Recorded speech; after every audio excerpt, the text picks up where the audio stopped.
In 2003, Leonardo Notarbartolo walked into the Antwerp Diamond Center, bypassing impossible security. He spent years posing as a humble Italian merchant to gain 24-hour access. The vault was protected by infrared sensors, seismic detectors, and a lock with millions of combinations. On the night of the heist, his team used hairspray to blind motion sensors and electrical tape to disable magnetic fields. They broke into over 100 safety deposit boxes and filled bags with diamonds, gold, and jewelry worth over $100 million. Notarbartolo walked out calmly, leaving the security team completely clueless until the next morning.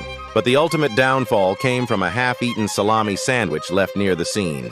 The DNA on that sandwich linked Leonardo to the crime. Police found him, but they never found the diamonds.